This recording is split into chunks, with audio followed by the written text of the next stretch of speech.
Welcome to The Explainer. Today, we're diving into an idea that sounds so simple, but let's be honest, it's one of the hardest things to actually live by.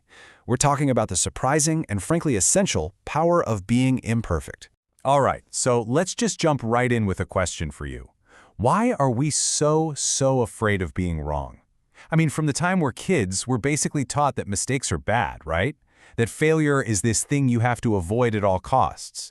And it just creates this constant, humming anxiety in the background, this pressure to get everything right on the first try. But what if that whole way of thinking is just wrong? You know, it all boils down to this one simple truth. It's a phrase we've all heard a million times. Maybe we've even said it to a friend to make them feel better. But if we ever really let it sink in, listen, nobody's perfect. This isn't just some throwaway excuse. It's practically an operating manual for being human, and it's the absolute core of what we're talking about today. Okay, so that leads us right into our first big idea, the perfection myth. This is that story we're always telling ourselves, the impossible standard we're all chasing in a world that is, by its very nature, messy and totally unpredictable. You hear this voice in your head, don't you? It's universal. At our jobs, in our relationships, even with our hobbies. It's always whispering, don't mess up, don't look stupid. But here's the thing. Trying to be infallible when you are fundamentally, beautifully human isn't just impossible, it is absolutely exhausting. So if perfection is a total myth, then what's the reality? Well, that brings us to section 2, the anatomy of falling. Because before we can learn how to get up, we've got to get real about what it actually means to stumble in the first place. Look, it all starts with this simple fact. We make mistakes. It's not a character flaw, it's not a sign of weakness. It's the price of admission for growing as a person. Think about it. Every single expert you admire was once a total beginner who messed up. A lot. And of course, it happens with our words, too. We misspeak, we have a great intention, but it just comes out completely wrong. It's just part of the messy, complicated, and often clumsy reality of trying to communicate with other humans. And yep, it happens with our actions. We make a bad call, we choose the wrong path, or our good intentions just don't line up with the outcome. We are, by definition, works in progress. We're constantly learning. And what does all of this add up to? The mistakes, the wrong words, the wrong actions. It all leads to this single, universal moment. We fall. Sometimes it's a huge, public faceplant, and other times it's a small, quiet stumble that nobody else sees.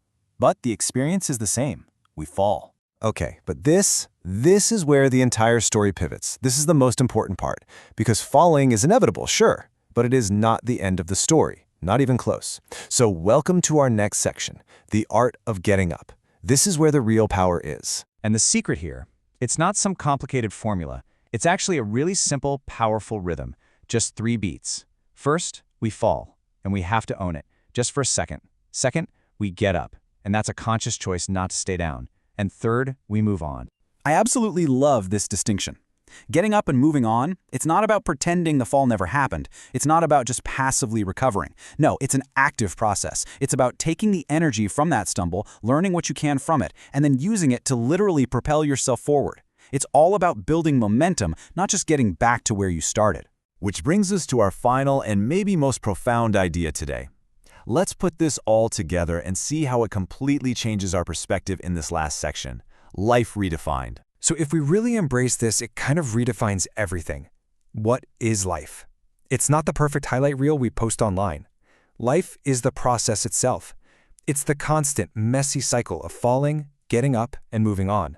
The mistakes aren't an interruption of your life, they are your life. This is it. This is the mantra. This is the rhythm of resilience. We fall, we get up, we move on. It's this quiet, powerful loop that defines growth and learning and, honestly, a life that's truly lived. It's not about never falling. It's about becoming an absolute expert at getting back up. So I'll leave you with this final thought. If we accept that falling isn't a failure, that it's just part of the whole deal, then the most important question isn't if you'll fall again. It's what will you choose to do the next time you get up? What kind of momentum are you going to build? Thanks so much for joining me.